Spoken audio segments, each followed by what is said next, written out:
Welcome to Green River. I'm tour guide Tim. I'm going to take you on a fun little tour of the distillery and give you some history to start with here. This is a working distillery and a walking tour. You look like you're spry and have good footwear, so we should be able to negotiate all our treacherous obstacles. And if you're thinking about taking photography, which it seems like you already are, feel free to do so. And go viral, please. There's been a distillery here since 1885. It was brought about by the fellow you see up there in a portrait. His name was John Wellington McCulloch. J.W. McCulloch was a titan in the industry. Yeah, he got his start in the business as a teenager. He worked in a distillery to the west of here that was actually on the Green River, but so he had a working knowledge of the process of making whiskey, but he got into the business in a little more of a roundabout way. He was an appointed IRS gauger. An IRS gauger would check proofs, taxes paid, volumes, stuff like that an IRS guy would be interested in. He was unimpressed with what he saw in the field, so he figured he could do better himself, and he certainly proved he could. So he went back and he bought that distillery he worked at the age of 24, and I think after a couple of floods, he found out it wasn't the best spot for distilling, if my history is correct. So he brought his whole operation over here in 1885, and this became the 10th licensed distillery. From 1885 to 1918, Green River and J.W. McCulloch had a pretty impressive run. He had four main products trademarked. He had Green River, naturally enough. He had McCulloch's whiskey. He had one called Kentucky Moonshine. He had a fourth one called Mountain Dew that was not a soft drink. If you do the done, you'll be done. So he was very voracious. He was a prolific advertiser. In fact, at some point after the turn of the last century, Green River was the most advertised whiskey in the world, but he had an even more clever approach to marketing. He started entering in spirits competitions. He knew he had good products. He entered as many spirits competitions as he could. He got his first win in 1893 at a Chicago World's Fair, and he continued to march from there. He went far and wide to do it. In fact, he went to St. Louis in 04 for the World's Fair. He got a win. He got a win all the way up in Portland, Oregon, which isn't around the corner today. That was a long trip in 1905, but he won at the Lewis and Clark Exposition, the 100th anniversary of that. And every time he would win, either a gold medal or a trophy and stuff, in this case, it would reflect in his advertising. He went far and wide. In fact, he had the audacity to bring bourbon to Europe, and I'm pretty sure they weren't big bourbon drinkers in Europe around the turn of the last century. But he didn't just go there to be audacious. He went over there and he won some big prizes. He won a Best of Show in Milan. He won a highest quality in Paris. He won a grand prize in Belgium. So he was gaining international acclaim by doing so. Whiskey was considered medicinal back then. Green River had the tagline, "The whiskey without a headache." Now, how could you justify that? Well, we were the official whiskey of the U.S. Marine Hospital Service. That was an antebellum setup for merchant Marines, U.S. Marine, not Marine Corps, but anyway, merchant Marines and immigrants. It's what would eventually morph into the United States Public Health Service. Green River was the official whiskey of that for over 3 decades. And it wasn't something he paid for. It was something he had to re-earn each year. And his competitors would love to have had that title. They would love to have had that endorsement because it opened other doors for him. Green River was also the official whiskey of U.S. embassies and consulates for 18 years consecutively. So that was also driving international interest in and even further so, the official whiskey of the Panama Canal Commission. So if you're a merchant seaman, you're coming across some great expansive ocean, you get to go through those locks. In that skinny little isthmus, you only have a short time to drink, and they were drinking Green River because they were going right back out to sea. So he was all over the place. In fact, he gained so much popularity that by 1915, somebody made him an offer for shares in a gold mine in Colorado called the Forest Queen. So he and his right-hand man took a trip out there to Colorado, checked out the mine shaft, and they said, okay, we'll make you the deal. He traded 20 barrels of whiskey, 20 barrels of Green River bourbon for shares in a gold mine that struck it rich. So much so, in fact, that it effectively made Green River the most expensive spirit ever sold. That made the news. So things were going well for the man until they weren't. In 1918, a trash fire broke out. Within 3 hours, everything of consequence to the distilling operation, plus all the stored whiskey, all but 140 barrels went up in smoke. Worst fire in Owensboro's history. We were outside the city's public water system grid, so there was no hydrants here. By the time they could get the horse-drawn chemical cart out from the fire brigade, it was too late. A towering inferno. The newspaper report said it jumped the fence, caught a boxcars loaded with bourbon on fire, caught a house on fire, burned it to the ground. They said there was a flowing river of burning whiskey flowing down the street toward the Ohio River. But let's not forget that's Green River. That's to die for, isn't it? Some hobo did try to scoop it up. He didn't fare well. They couldn't even identify him. The total appraised loss, I believe, was somewhere in the neighborhood of $4 million to the distillery and whiskey and distillery, and that would equate to about $73 million today. The appraised loss to the man, the tax revenues, was $6 million. What's that tell you? It tells you the man makes more than you do off your risk, sweat, hard work, and whiskey than you do, and that's just the way it is in the world of whiskey. So that was 1918. He didn't have a whole lot of time to rebuild because by 1920, the man struck a fatal blow to the American alcohol industry by imposing the 18th Amendment, prohibition on us. So for the next 13 years, it would be unlawful in the United States to manufacture, possess, transport, or consume alcohol. Americans don't like being told what to do, and they don't like being told what not to drink, so that didn't work well. Unfortunately, J.W. died in 1927. He was 66 years old, so he never lived to see a repeal. But there was a repeal. There was a repeal in 1933 on December 5th, and once again, it was legal to drink in the United States.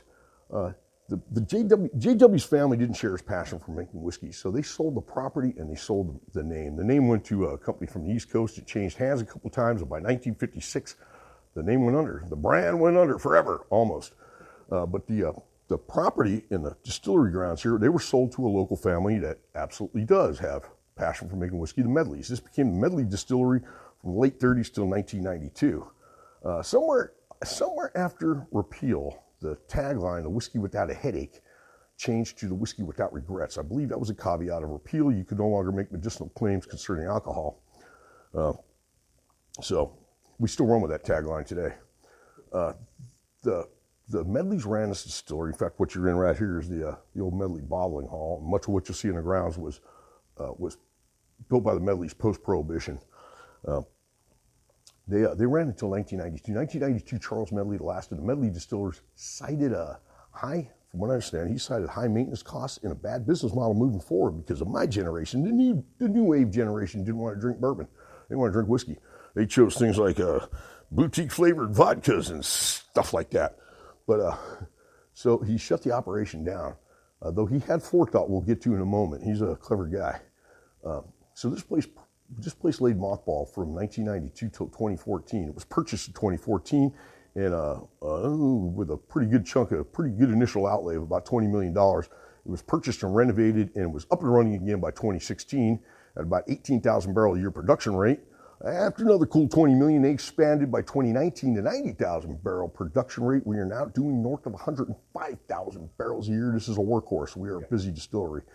Then in 2020, through a negotiation with the great-grandson of J.W. McCulloch, Rob McCulloch, they brought the name Green River back here where it belongs. It just took a century, but anything worth waiting for is worth having, right?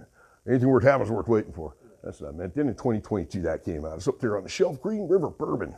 And if it flows downhill and it comes from Owensboro, there's a very good chance it'll give you a buzz because this bird produces a ton of alcohol. It's not just us. So also in 2022, we were purchased by the Bardstown Bourbon Company, making us a member of their stable of brands, and it wasn't a hostile takeover. It's actually been very good to us. We've gone from 4 states to now approximately 30 states in D.C. We're international. I believe we're in Australia, maybe even in England, and if I have my way on X with Musk, we'll be the first ones on Mars. So if you're going there, you're going to be glad tour guide Tim did a little groundwork for you because you're going to want to drink when you get there. Then in 23, last year we released our wheated bourbon. We also managed to stuff a trophy in a case of our own there with the International Wine Spirit Competition Producer of the Year along with Bardstown. Then this year in February we released our straight rye, and just a couple months ago we put out our first foray into small batch with our full proof. So there it is. Now you know as much as I do about the history and foundation of the Green River Distillery. Now we got to talk about the rules of bourbon. And whose rules are they? They're the man's. They're federal. They're federal rules. Code of Federal Regulations, codified under the 1964 Spirit Act. Rule number 1 quite clearly states to be a bourbon, it has to be made in the United States of America. Well, you got that rule wrapped up in a tidy little all-American package here in Owensboro, Kentucky. Rule number 2 has to do with grain, but you're going to have to follow me outside for that one. So let's go on the hunt, foxhounds, for flavor and knowledge. The cornerstone of a quality whiskey is going to be quality grain, and the grain enters the system right here. Rule number 2 of bourbon states it has to be made from a minimum of 51% corn. Our bourbons are made from 70% corn, 21% wheat or rye, then 9% malted barley. Since we're talking about the rules of bourbon, we got to talk about the rules of rye as well. And the rules of rye and bourbon apply equally across the board in all respects except Rule 2, which is the mash bill or the recipe. Rule number 2 for rye states it has to be a minimum of 51% rye. To be a straight rye, ours is 95% rye and 5% malted barley. The corn's all locally sourced between Kentucky and southern Indiana. It's all non-GMO. You know what GMO is, right? That's what can turn a wolf into a chihuahua. We don't want that in our whiskey, and you probably don't either. The grain used to come in by rail cart, now comes in by hopper truck. A hopper truck will hold anywhere from 1,000 to 1,100 bushels of corn. What he's going to do first, he's going to pull up to the side of the still house there. The grain operator is going to pull a couple of quick checks. They're going to check for GMO, foreign objects, moisture. If he gets to go ahead, it takes a few minutes. He'll pull underneath the awning here. Underneath the awning there, there's a tarp they pull aside, and they drop all the grain into the underground receiving pit. It'll then start traveling up these conveyors up into the tower. You got 3 bins right there for rye, wheat, and malted barley. Then you got 3 bins right here for corn. They're all over a truckload each. Then you got extra storage for grain, for corn, 15,000 bushels there. Once it gets into the tower, it goes into the middle to what you hear right now. Those are the hammer mills. The hammer mills behind the yellow handrails there. They're going to mill the grain up. It'll then get sent to the very back of the tower where it gets weighed out precisely and consistently. It's an automated system. They type in what mash bill they're doing that day, and the state-of-the-art system handles the rest of it. It's very sophisticated. Once it's all done, weighed out, it gets sent across that final conveyor into the still house for the cooking process where the mashing starts. If you look around, you can see this is a fairly new looking apparatus compared to some of the rest of the old stuff. This is the old boiler from the McCulloch days. That was a coal stack for the coal fire for the boilers from probably the turn of the last century. But the rest of this, most of what you see here was built post-prohibition by the Medleys. This was built very recently. It used to be contained in the highest part of the still house up there, but after 1992, when nobody was looking, the roof leaked, it rotted the old wooden grain system away. So instead of rebuilding that, they put in this new state-of-the-art system, which from a production standpoint made perfect sense, but from a safety standpoint, even better sense, because milled grain creates grain dust. Grain dust has many dangers, one of which is combustibility. Can poof, explode. It's the most dangerous thing we do here, so we brought it outside. Now, if you look up there, those guys right there, that's right, the pigeons. They get the first piece of Green River, even before the man does. But they've been challenged by hawks lately. When the hawks show up, they disperse. But we've had a family of cardinals that have moved into the woods over there. They pick up the slack when these guys are gone. I think they're Catholic cardinals. They like a drink. When you're a distiller in the United States, you got to get a license to distill. Otherwise, you're a moonshiner in the United States. We're not moonshiners. This is our license right here. GSP KY10. This is kind of the hallmark of Green River. You'll see it appear on every bottle of spirits produced here. This stands for Distilled Spirits Plant. KY because we're slippery. KY because we're from Kentucky. And the 10 because we were the 10th licensed distillery. If you know anything about bourbon, you know it's immersed in history and tradition, and they love any attachment to the old antiquated times and days, right? Well, this is a very low number on a very long list. You'll see a partial list inside here. It's historically significant is what I'm trying to say. This place didn't produce a drop of alcohol for, 23 years or something like that? Well, Charles Medley knew the historic significance of that. We're still using that number because Charles never let the license lapse.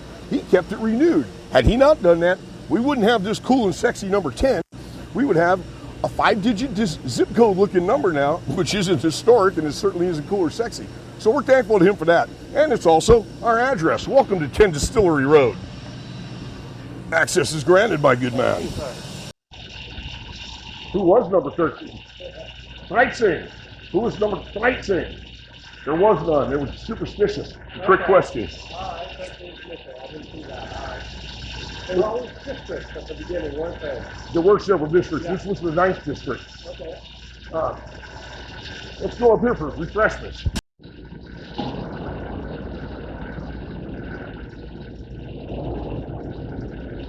Tasty. That's there low wine? That's high wine. That's low wine. Don't be a low wino. Once that grain gets prepared next door, it's going to come into the still house here into these big stainless steel tanks. These are the cookers, the mash tubs. There's 3 of them. They're 12,000 gallons each. There's going to be hot water present already. The milled grain will come in here and cook for an hour. There will then be an additional hour and a half of cooling, so the whole mashing process takes about 2.5 hours. Once it's done here, it gets piped in next door to fermentation. Fermentation, they're going to add yeast, and then they start producing alcohol. Once they start producing alcohol, that mash becomes known as distiller's beer. The distiller's beer will take 3 to 5 days to ferment. It will attain a level of alcohol somewhere around 12%. Once it's done, it goes into the beer well. Once it's in the beer well, we are ready to distill. Bourbon and rye are double distilled whiskeys. The first distillation takes place in the column still behind me. That's a 54-inch diameter, 41-foot tall, continuous column still, custom made by Vendome for here. The first run is called the stripping run. And actually some people refer to that as a beer still because it's distilling the beer coming out of fermentation. So the way it works is this. From the beer well, that big tank right there, it's going to go about 2/3 of the way up, and it's going to work its way down by gravity. From down below, we're going to inject steam. The steam is going to rise, and the distiller's beer is going to work its way down.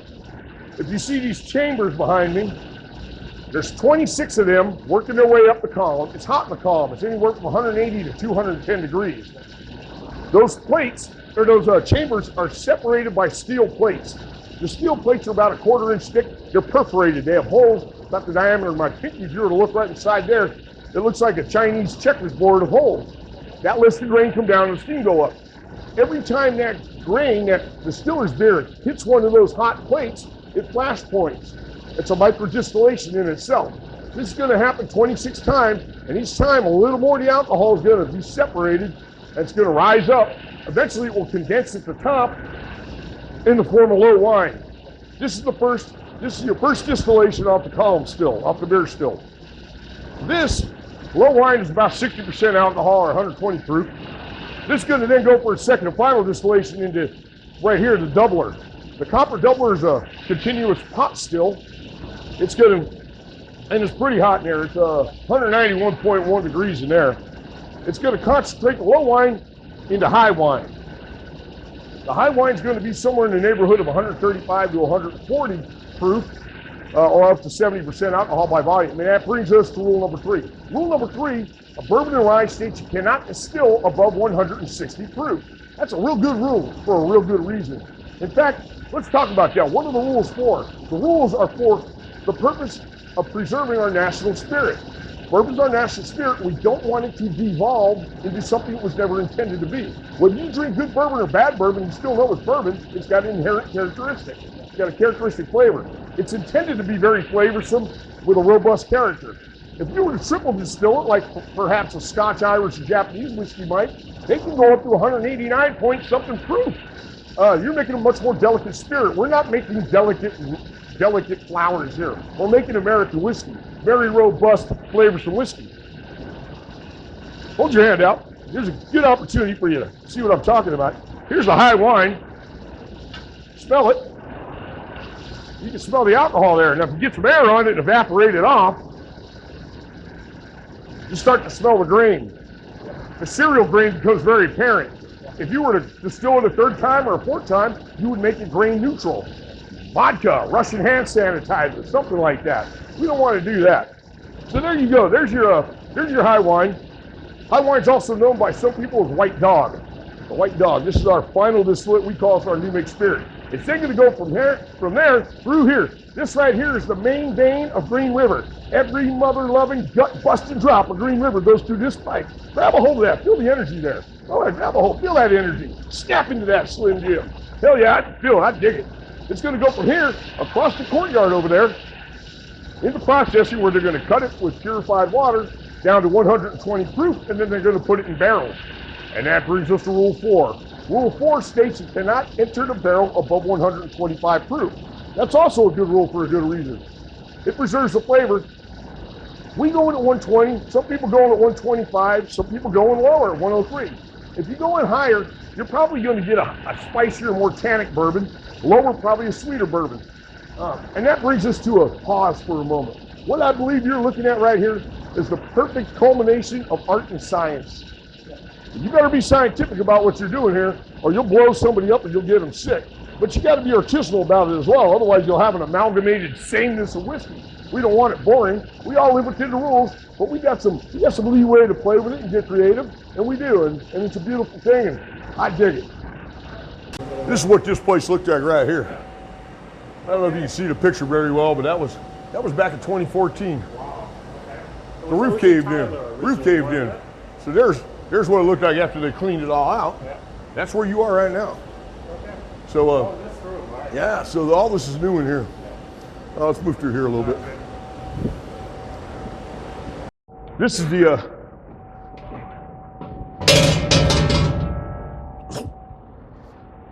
this is the fermentation house. These are the fermenters. There's 27 of these fermentation tanks. They are made of 304 grade stainless steel, 818 stainless if you're a metallurgist. There's 16,000 gallons each. There's 27 of them. And they're now made from stainless, but in the old days they were made from cypress wood. Cypress was the centuries-old method of fermenting in the United States, but the trees have become endangered. They're no longer in use. You can't harvest them. They had them here, but see, the thing with cypress was it was a very labor-intensive and time-consuming process, arduous process to clean them out thoroughly after fermentation between batches, and it had to be done, or else you run the risk of bacterial contamination. So this is the industry standard right now because for its ease of maintenance, if nothing else. But if you're really hell-bent on drinking bourbon fermented in cypress, you can get it from Maker's Mark because Charles Medley sold the last of the lumber from this place in 1992. I guess that was his last paycheck, selling the lumber to Maker's Mark. Anyway, the way it works is this. They get these 27 tanks. They start them every day in blocks of 7 or 8. Next day 7 or 8, next day 7 or 8. It's a cyclical thing. Once they get through the cycle, they clean them out and they start over again. They're going to add yeast. Yeast is a single cell organism that starts very hungrily digesting the sugars present in the grain, and it starts metabolizing it. The metabolites are, in equal measure, carbon dioxide and alcohol. And it'll start very briskly outgassing that carbon dioxide. It looks like a can of shook up soda pop. It's bristling, it's bristling and bubbling and very effervescent. Starts out like that. It starts out sweet. Sometimes it smells like Tony the Tiger Flakes or cornbread, or even sometimes it smells like banana bread in here. Very sweet. The banana bread's that's a nice smell at first. And then it starts accumulating alcohol, it starts retaining its alcohol, and it starts getting less fizzy and starts getting less sweet, starts becoming sour and acidic. Eventually it goes flat. It retains its alcohol, maybe 12% wherever it's going. And then it stops the fermentation process. Once it's done, it goes into the beer well. The beer well then feeds the still. The still is a column still, a continuous column still. What that means is it's running 24 hours a day. And as long as it's being fed, it's going to continue to distill. They're great for production. If anybody says that column stilling is inferior to pot stilling, I say that's erroneous. Some of the best whiskey you ever drank came out of a column still. They've been in production. That one right there, that type of still has been in production for 194 years. It's a coffee still. It was patented in 1830 by an Irishman named Aeneas Coffee. They know how to build. They know how to drink. You can trust them. So the column still is wonderful. And it goes 24 hours a day, like I said. So does our laboratory. Our laboratory also goes 24 hours a day, and they vigilantly monitor everything that goes on in here. This right here is the cornerstone of your flavor foundation. So your flavor profile, I should say. From what I understand, the hardest thing to do in this industry is to maintain a consistent flavor profile. There are so many variables from the grain coming out of the ground to the fermentation process that can change and that can have an impact on the flavor. So what every distiller is up against is maintaining that consistent flavor profile against all the variables. And in a perfect world, it should work. In a perfect world, you should be able to get a 5-year-old bottle of whiskey and one that was bottled yesterday, and they should taste the same, right? Well, that's a perfect world. Everybody has the challenges. But that's what they're trying to do, and that's what the laboratory is here to protect. They're the quality control, and they check everything from time, temperature, yeast, diacetyl, carboxylic acid, all these different biochemistry things they got to check on. The alcohol, the pH, all these different things have an impact. Once you get a procedure, you got to stick to it. You can't deviate from it, or you will have trouble downrange. The flavor will change downrange. So they're pretty vigilant about it. They have things like high performance liquid chromatography and gas chromatographs. They're biochemistry people that have degrees in biochemistry. They don't become tour guides. Those guys are valuable. So they're going to monitor these things very, very carefully. The tanks themselves are going to yield about 50 barrels of new make each. We're only going to barrel up the alcohol. We got a lot of byproduct left over in the stillage, the cooked grain that comes out of the still. With 100,000, we make approximately, on average, 100,000 gallons of it a day. What do you think we do with that? Either cows or pigs. Tasty cow chow. We feed it. We in fact, from the goodness of our philanthropic hearts, we give it to local farmers that can store it and that have livestock. In fact, we're so good hard that we even pick up the tab for transportation. You see 6,000 gallon tractor trucks come through here all day long. They deliver it.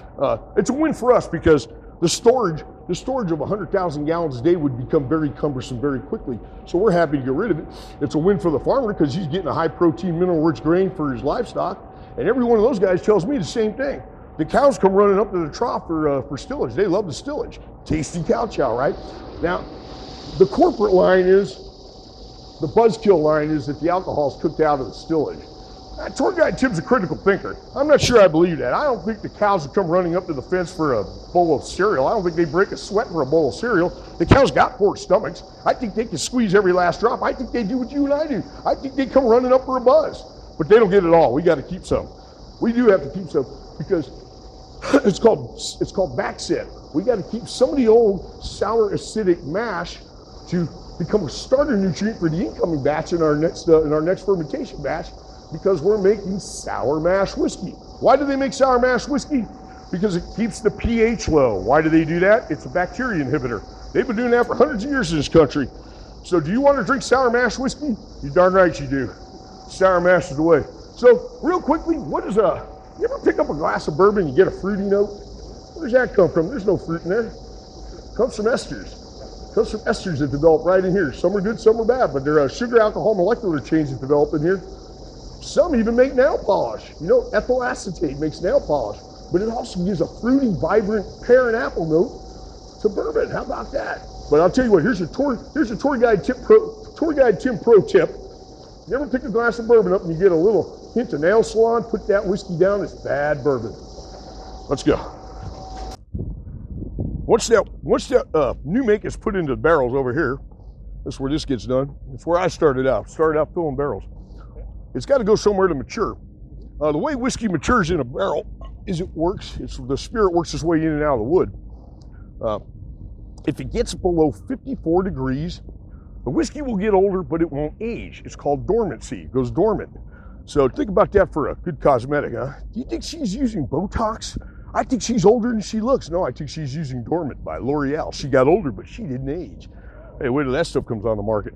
So the Medleys knew this. The Medleys knew all about the dormant period. Think about what it was like here in 1933. After 13 years of prohibition, we completely destroyed our domestic market share for alcohol. We were still getting alcohol. It was coming in from either Europe, or it was coming bootlegged in out of Canada, or it was coming out of stills out in the woods, but it wasn't bourbon.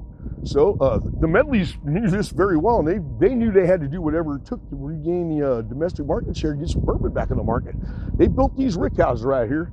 These 5 of these right here you can see they were built post-prohibition by the Medleys, and they're not built of brick, they're built of tiles. And the tiles, each tile has 3 individual air chambers in it, so when they get grouted in, they make very effective insulators. They added these blower houses you see here, and they had radiators and fans in there. They could control the temperature in these rick houses to within a degree. These are 20,000 barrel rick houses. There was economic considerations there for sure. There was the power consumption, then they were also evaporating their whiskey away a little faster, weren't they? But they had to regain some market share. We're not under the gun to do that today, but back then they were. So the Medleys were very clever for how they handled this. You know, there was a lot of unintended consequences from prohibition. You know, we got gangs, we got organized crime, we got the FBI, but we did get NASCAR and bump drafted, so, you know, 1 out of 4 ain't bad. There's no rotation in the barrels. These are, like I said, these are 20,000 barrel rick houses here. We have 5 of these on campus. We have a metal one on the other side of the campus over that way. We have an additional 19 down in Hartford. They're palletized. We now have 2 brand new 58,800 barrel rick houses out in Hancock County, which is 16 miles east of here, and we got more coming.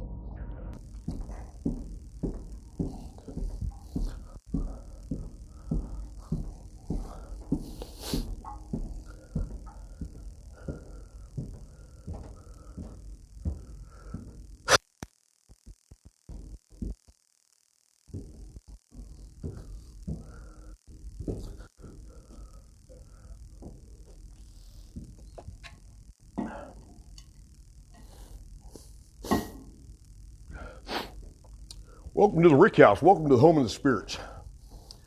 This is a rick house. This is a rick. This is an individual rick.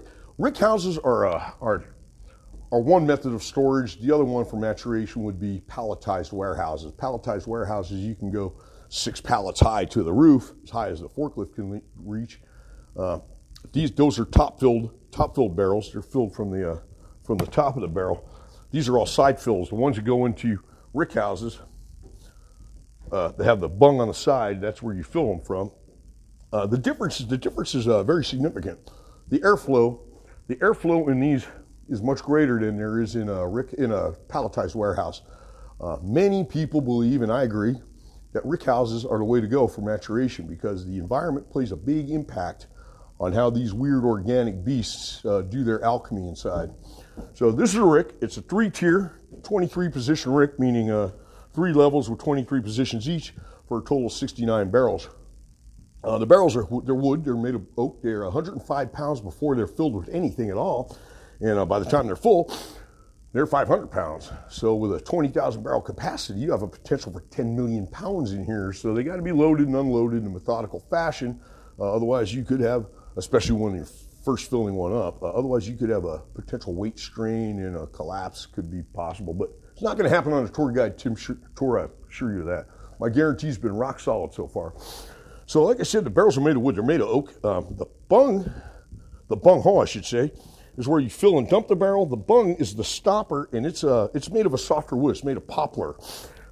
It's the most likely spot for the barrel to leak from. So when you fill it up with 53 gallons, you put the poplar stopper in there, the bung in there, and you give it a smack with the bung mallet, and it makes a good tight seal. Since it's a softer wood, if it gets wet, it also continues to expand faster than the oak does, so it keeps the seal tight. But it's the most likely spot to leak. So the intent is to roll these barrels into the rick with the bung facing up. Now, if you got a 23 position rick and you had to go 11 positions in, for instance, somewhere there near in the middle, how would you ensure that you roll the barrel into the rick and the bung's going to be facing up? They have a very clever method. They have a chart. Every rick houseman has to memorize the chart. It'll be a 23 position chart. So he memorizes the whole thing. Now, if he had to go 11 positions in, consider a watch face or a clock face. He'll spin the barrel. If you spin one of these barrels right here, it puts the bung into a natural rotation. So he'll spin the barrel around till for 11 positions in, he'll manipulate the bung down to 6 o'clock on the clock face. He'll then roll it 11 positions in, and it'll come to a stop with the bung facing up. Now he's 10 positions in. He counts it up. He knows where it is. He knows where 10 positions is with 1 o'clock on the clock face. So he'll manipulate the bung to 1 o'clock. He'll roll it 10 positions in, comes to a stop with the bung facing up. Very clever. It's called clocking the barrel. It's a pretty fun thing to watch. In fact, it's so fun they have a competition every year, and we don't want to take last this year, so we're practicing extra hard. That's right. The barrels come to us from cooperages. Cooper's a barrel maker, and he works in a cooperage. And we got ours. We have 3 different cooperages we use. We use the Independent Stave Company. That's the biggest in the world. They're out of Missouri. We also use a Speyside Cooperage, a Scottish outfit, but they set up shop here, and they're big as well. They're also out of Missouri and Kentucky. And then we use a third one called the West Virginia Great Barrel Cooperage, and they have a wonderful website with a great 5.5 or 6 minute video on how they make the barrels. Due to time constraints, I can't go into the whole thing, but boy, they sure got the West Virginia Great Barrels Cooperage. Check out their website. So the barrels, they come to us from those cooperages pre-built and pre-charred. Well, what's all that mean? Well, that brings us to rule number 5. Rule number 5 of bourbon and rye states that it has to be aged in new charred oak. Well, that sounds pretty simple, right? It's a little convoluted. New charred oak, first of all, that means you can only use the barrels one time if you're in the bourbon and rye business, which we are. So we only use these barrels one time, then they go somewhere else. They will get reused. Most of these will go to Scotland and Ireland to mature their whiskeys. Some go to tequila, some go to rum, to beer, to wine. They go to all different kinds of places. Maple syrup, tobacco, hot sauce, you name it. But they're one and done for us. Tim, have you ever made single malt here? No, but there is American single malt. I know. There is American single malt. No, we don't make it here. At least not that I'm aware of. I think I'd know that. But so the barrels are one and done. We charring. What is charring? Charring is where they burn the inside of the barrel. There's 4 levels of char. Some people say 5. I think there's 4 levels of char. 1 being the lightest, 4 being the darkest. We use exclusively char level 4 here. What that does is that's a torching of the inside of the barrel for char level 4 is a 55-second burn. And it physically burns the whole inside of the barrel, the stave walls, the top and the bottom. and it leaves a thick layer of carbon, charcoal, about 1/8 of an inch thick. Char level 4, they call that the alligator char. You can see where it splits the wood as it burns. And it leaves about 1/8 inch thick layer of carbon, which does a couple things. One, it opens the wood up and allows the spirit to work its way in and out. Two, it'll act as a filtration for heavier fusel oils and things like that, heavier alcohols, also for any sulfur compounds that may be present. But it also does other things. It gives color to the whiskey. In fact, the barrel is responsible for 100% of the whiskey's color. You held a white dog in your hand, you saw it's clear as water. The whiskey will get about 70% of its flavor from the barrel and 100% of its color. So the law states it has to be a new charred oak. It doesn't have a time requirement. There's no time requirement. Once new make touches, as long as it's not above 125 proof, touches new charred oak, it becomes bourbon. But there's industry standards. It's got to be at least 2 years minimum for the whiskey to be a straight bourbon or a straight rye, and anything under 4 years requires an age statement. So if you pick a bottle of Green River bourbon up, you'll see that it says no age statement. It says Kentucky straight bourbon whiskey or rye whiskey. So you know it's 4 years old. I can tell you we a 5-year-old. We go 5 years. If you want more flavor than 70%, you can put it in longer, just leave it in the barrel longer. In fact, you can leave it in 10 or 15 years. Then you probably want that on your label, because that becomes a marketing tool. Does it make the whiskey better? Not necessarily. In fact, there could be a law of diminishing returns as you go longer and longer. In fact, eventually you probably get something that's very tannic and oaky and one-sided flavor profile that you might find pretty unpalatable, like sawdust. You might need to serve your 15-year-old whiskey up with a toothpick, but that just depends. So new charred oak. The oak is white oak. It's American white oak, Quercus alba. You could use any oak. Red oak is more porous. So they use white oak for a couple of reasons. One, we're blessed with quite a bit of it. It's very abundant in eastern North America. White oak it's all over the place, and it also makes a very liquid type barrel. But when you char it, where the charring stops, below the char line it's toasted. The wood is toasted, and there's sugars in the wood. The sugars present are like amylose, hemicellulose, cellulose, tylose, all these other oses that are in there. Those sugars caramelize and they create new flavors like vanilla. Now, I guess from what I understand, at the lower char levels, you get toffee and butterscotch flavors, but at the darker 3 and 4, the most common char levels, you get vanilla. Those other flavors might be good for other whiskeys, but vanilla reigns supreme with bourbon. So that's why 3 and 4 are the most common. Any questions about any of this? Nope. Good job. All right. Well, you want to talk about what's really going on here? Okay. Let's talk about the spirits. You're in the home of the spirits right here, and there's a lot of hostility in here because there's a lot of hostile forces in here. You know, the spirits have you in mind. They just want to deliver a delicious glass of bourbon to you.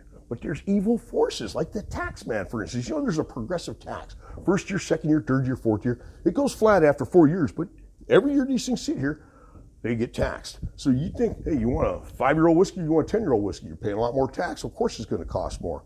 Then you got something else. You got this other force, it's called the angel share. What is that? That's what evaporates out. I think that's a euphemism. I don't think there's any angels. I think they're a bunch of lush ghosts that love young bourbon, and they'll get as much as 5 gallons. They can get 10% the first year alone. So here you go. You fill your barrel up to here, and then you got your tax down here. But then you got that much bourbon, then the tax goes up, then that much, and then the tax goes up. You know, as your volume's going down and the tax is going up, where's your investment going? Well, think about this. That ghost might be doing you a big favor, because as that lush ghost is sucking down and he doesn't go away after the first year with his 5 gallons. He doesn't go away. He sticks around for another 3% next year. He gets fat, dumb, and drunk, and he stays here and parties the whole time the barrel's here, because he keeps evaporating it down. But as he evaporates it, he opens up a space in there. That annular, that empty space, is where oxidation occurs. That oxidation creates new flavor compounds. They've identified over 300 flavor compounds that come from oxidation. And they say it peaks between 6 and 8 years. That's broad stroke, but it's pretty true. So between 6 and 8 years, you're going to get the peak of your complexity and the peak of your vibrant flavor spectrum. That's where your candies, fruits, and nuts flavors come out. That's where you want your whiskey. That's where most people want their whiskey. If you stick around longer, if you start getting into 8 and 10 and 12 and 14 years, you go away from the vibrant flavor spectrum. You'll get less oxidation. It'll wane, and you'll start getting less complexity, and you go into the darker flavor spectrum. And that's going to be things like tobacco and tannic and oak and char and smoke and leather, and it'll get possibly smoother, but it'll get less complex. It's not going to be the same vibrant glass of whiskey. At some point in time, it's going to get too burnt to drink. Then they're going to have to do some kind of hocus pocus, like finishing in some other kind of barrel, like maybe a sherry barrel or a port barrel, but they ruined it in this good American oak barrel. They made the spirits just a little too tired. The spirits just want to develop for you. You know, this is a spiritual warfare zone right here. The spirits are going to win this war. This is 2024, and we're not here stuck in the digital age here at Green River. We're still doing things the old analog way. That's right, with a clipboard. And this is how you do a barrel lot. So this is a perfect example right here. This is the 300,000 barrel filled, and it was filled on April 20, 2021. 420, bro. So here's how you read the barrel lot, and this is how they do the inventory. 21D20 is April 20, 2021. 21 is the year. D is the month. January is A, February B, March C, April D, all the way down to L December. And then so that's April 20, 2021. This is Green River Barrel 83 in the lot, and that shows the mash bill, 21%. You know it's rye because it's a bourbon whiskey. If it was a wheated bourbon, that 21% would be wheat, and if it was a straight rye, it would say straight rye. And here's the first barrel. Here's the first barrel filled the day they rebranded as the Green River Distillery. It was signed by all the employees working that day. I think a couple of politicians got a photo up there, and you might recognize this name, Rob McCulloch. J.W. McCulloch's great-grandson, Rob, justifiably very proud to see his great-granddaddy's legacy come back here to Owensboro, where it belongs. Probably handsomely compensated too, I hope. Anyway, so there. Now you know as much as I do about the history and the production of Green River bourbon. Let's go get a drink. Welcome to the 20 Barrel Saloon, named in honor of the 20 barrels that J.W. McCulloch traded to the Forest Queen for shares in the gold mine that struck it rich, making it the most expensive spirit. That was many years ago. All right, you have in front of you, you have 3 glasses of whiskey, 3 glasses of American whiskey. You got 2 bourbons and a rye. What I want you to do is I want you to start out with the one in the middle, the wheated bourbon. Wheated bourbon, this is made from 70% corn, 21% wheat, 9% malted barley. I want you to take a small sip, just a couple of drops. Are you familiar with our whiskey? Have you had our whiskey? I'm used to the full proof now. Okay. What I want you to do is I don't want you to finish these samples the first time through. I want you to revisit them, go through the flight a second time.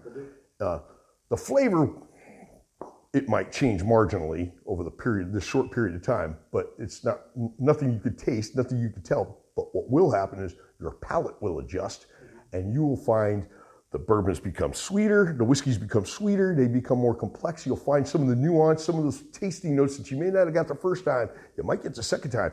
Even the third time, it continues to develop as your palate adjusts. So, okay, so now you took that little blast, you're just trying to prep your palate. Next, we're going to take a little time to nose. We're going to take a little time. Now, how do you know something? How do you know something? Breathing through your nose, right? What if I told you there's a better way?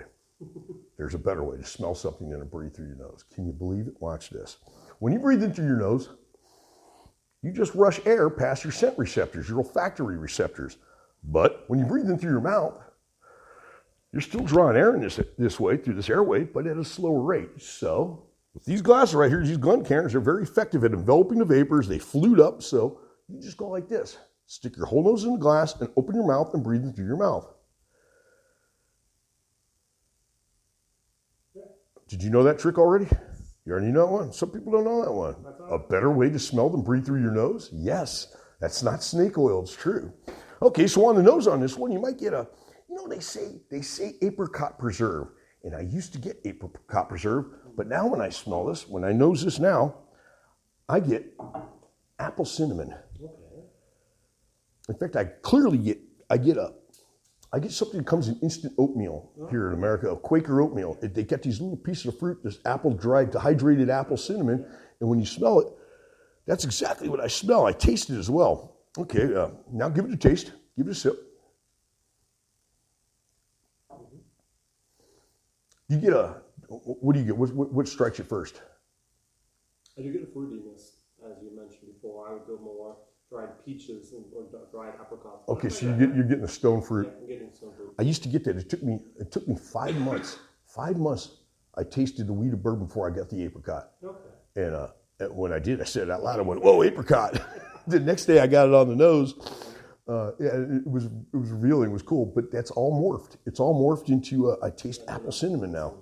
Again, that's more than likely the esters. Yeah. That's the esters. That's the sugar alcohol molecular change, the biochemistry. All right. So that was this. In between, yeah. All right. So in between tastes, you can cleanse with some water, and then we're going to go to the next one. Next one will be our flagship bourbon, right there. This is a 70% corn, 21% rye, 9% malted barley. A very different animal. And this baby here, there's no right way to drink this whiskey. We got to talk about that for a minute. There's no right way to drink your whiskey. This is America. We own the place. Have it your way. If you're a guest here, you can have it your way too. So you know what? Don't let anybody tell you how to drink your whiskey. If you want to drink it straight with stomach acids, you can. You can mix it with water. Hey, the water can be very effective tool for you to unlayer some of the complexity. You can have it on ice. You can have it in a cocktail. You can have it with Diet Pepsi if you choose to do so. And if you do, thank you for choosing Green River. But there's a wrong way. There's a wrong way. And that's to drink so much of that good Green River that you end up barfing outside of the Uber driver's car and you leave them with Kentucky pinstripes. Please consume our products responsibly. Don't barf. No puking. Okay, let's get back to business here. So on the nose on this one, are you ready for this? Vanilla cream soda. Gotcha. You get the vanilla cream on that? It's a pretty good one. All right. We don't have that in Germany. Cream soda. Oh, no. Oh, vanilla cream soda, das schmeckt sehr gut, ja. Schmecken. That sure is tasty. Yeah. You guys must have something close. We have some root beer, but not really. They don't like it. They don't like root beer in Germany? Oh, we love that stuff. We love that stuff. Oh, yeah, root beer's great. We're all different. Every tongue is different. Every palate is different. Every fingerprint's different. Every barrel is different. They're as unique as fingerprints. There's no two alike. Okay, so on the palate on this one, you should definitely get some of that. You should definitely get some of that oak. Go ahead, take a sip. Take a sip. Brown sugar. Now, me on this one here, I get a very distinct cherry, like maraschino cherry syrup going down my throat. The rye comes through more spicier. Yeah. Now wait till you, when you revisit this one, when you come back to this one, you'll see it gets way sweeter and it turns very cherry to me. Yeah. And a lot of people agree with that. Some people find it different. But anyway, okay, so we've gone through the first two bourbons. Now, America's national spirit is bourbon. That's right. Bourbon's our national spirit. So when you raise a glass of bourbon, you say, God bless America. Be glad it's not schnapps or vodka or sake. We won those wars. We drink bourbon. God bless America. Snap into that, Slim Jim. Hell yeah. All right, can you dig it? All right, next off, though, we're not drinking bourbon. We're going to drink some straight rye. That's right. Fresh new juice. This baby just came out in February this year. It is 95% rye and 5% malted barley. That would make you think it's going to be a real spicy meatball, right? May surprise you. On the nose, are you getting orange? Yes. Are you getting orange Zinensaft? Orangensaft. Orangensaft. That's close. That's orange juice. Orange juice. Are you getting orange? I'm getting the orange peel, yeah. Orange zest. Okay, orange zest. How'd you say orange juice? Saft. Orange. S-A-F-T. Yeah, Saft. but Orangensaft. Orangensaft. Very good. Orangensaft. That was close. Good. That's been probably 40 years since I said that last. So you get orange juice on the nose, but you should also get some vanilla in there. Okay. All right, now take a sip of this.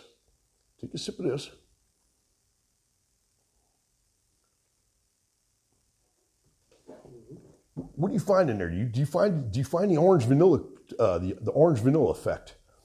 A little bit of mint as well. Oh, that's good. That's one of the tasting notes. That's definitely one of the tasting notes. So people get mint. I get wintergreen, which is a mint family. Yeah. But I had a guy in here about 3 weeks ago, came up with the best tasting note I ever heard. Orange creamsicle. Okay. The orange in a vanilla ice cream. He was getting the orange in the vanilla. He goes, this is like orange creamsicle. There's a kid sitting over here the whole time watching these adults drinking. He's sitting over there with a cup of water while the adults are up here going, I'm getting vanilla and cocoa, chocolate flavor, peppermint. I'm getting orange creamsicle. You think this is a Haagen-Dazs ice cream parlor. But the kid's sitting over there with a cup of water. Tough luck, kid. You're too young to drink. That's just how it goes. Yeah. But you listen to this is whiskey, it's bourbon, it's rye. This isn't ice cream, but there's some flavors that are hidden in there, make you think about it, huh? All right. You have You tasted all our first three. Now we got this new one. This new one is this is a whole new interlude for us here. This is our Green River Full Proof. It's our first small batch. There's no legal definition for small batch, but it's a small batch. In fact, the batch is already gone. They've had to expedite a second one. This was very popular. It was bottled at barrel proof, 117.3 proof. It's the same exact mash bill as the standard bourbon. They're both 70% corn, 21% rye, 9% malted barley. This is 5 years old. So is this 5 years old, and 6-year-old, and 7-year-old. So there's about a 30 or 35% contingent of 7-year-old bourbon in here. Some of the oldest stuff that came out of some of the oldest barrels we had in stock came out and went into this batch. So when you try this here, try this. You're by all means welcome to add a little water to that if you'd like. At 117 proof, I find it a bit hot. Okay. But 158. one thing in this world I do liberally is I add water to high proof spirit. That was not a political statement. That wasn't. I'm not being political. I'm being apolitical today. Okay, if you were to proof that down, if you added water and you brought that down to to 90 proof, and you tasted them side by side, you'll taste the age in that for sure. You may taste it already. Like I said, at 117 is too hot for me. So I bring the proof down, but I can compare them side by side and I can taste the age. And you start to taste the leather or the leathery tobacco starts to peak out at 7 years old already. That's already starting to get into the darker flavor spectrum. And that kind of leads me to believe, just my opinion, that our whiskey will get into that darker flavor spectrum probably faster than 6 to 8 years. It'll probably be 7 years. It's already showing it right there. And I think we would start having diminishing, the law of diminishing returns going past 8 or 9 years in this whiskey. I don't know if 10 years would be good for it. It could get very one-sided. But so you don't rotate the barrels, so they could be from the bottom level maybe. No, that's interesting. That's an interesting question.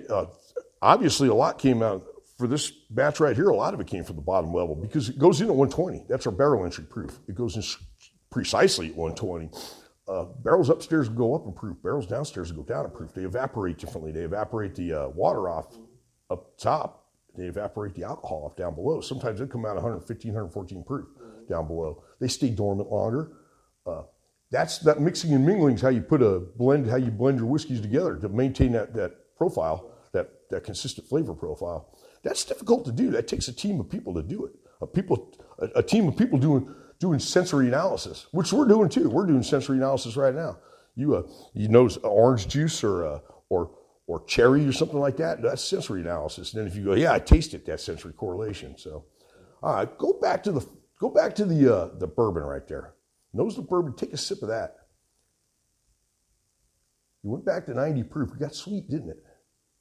Mm-hmm. Compared to the first time, definitely. Yeah. Do you get that cherry effect? Now I do get a little bit more of that cherry. It's a dark, wild cherry. Yeah.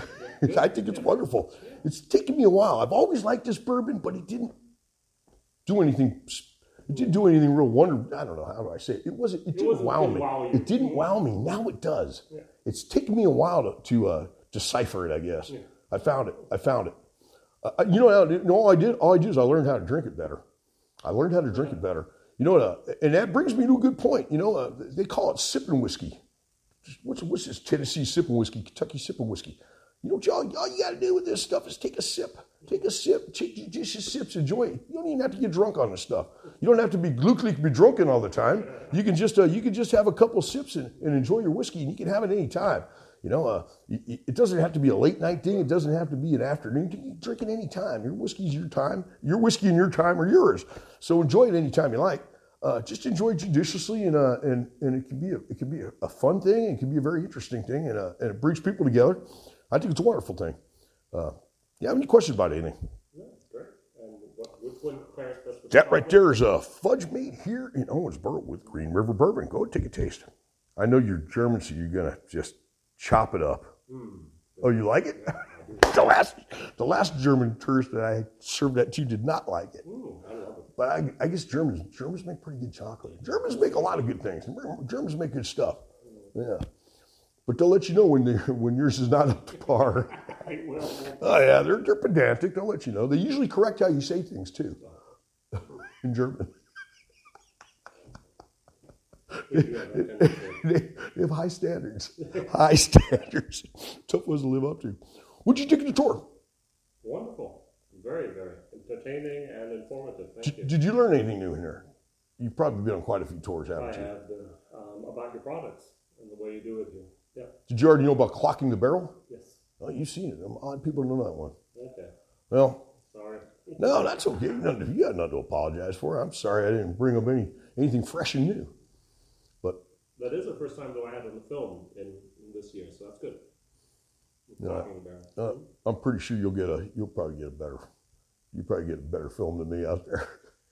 I don't think I'm the best subject. But thank you for coming out. I hope you. Oh, by the way, you get the shot glass is yours. The coin. I'll show you the coin. Here's what the coin's for. You know what serendipity is, right? That's a happy outcome from an unplanned event. They were trying to put this horseshoe into the bottle right here, the horseshoe here, and every time they tried, it failed. So they had to. There's your horseshoe. So they had to go back to the drawing board several times. They finally decided to give it a little relief. The relief opened up this slot right here. So the slot becomes part of a game. He shoots from 2 inches and misses. He shoots, he scores. Hey, finally. So now you got a goal to defend. You buy a bottle, you got a goal to defend. Now your friend's got to buy a bottle, so he's got a goal to defend. Now you got a drinking game you can play. And here's a pro tip from tour guide Tim. Don't lose a drinking game. Because you'd be the one leaving the pinstripes down the side of the car. But here's a better tip from Tim. I did learn something new. Here's Kentucky pinstripes. I did not know that. I made that one up. So here's another one. Now here's another tip. Don't even get in the drinking game in the first place. That's the best tip I can give you. That's good. Yeah. Oh, all right. Well, All right. Thank you very much, Tim. my pleasure. Auf Wiedersehen. Auf Wiedersehen. That was a good.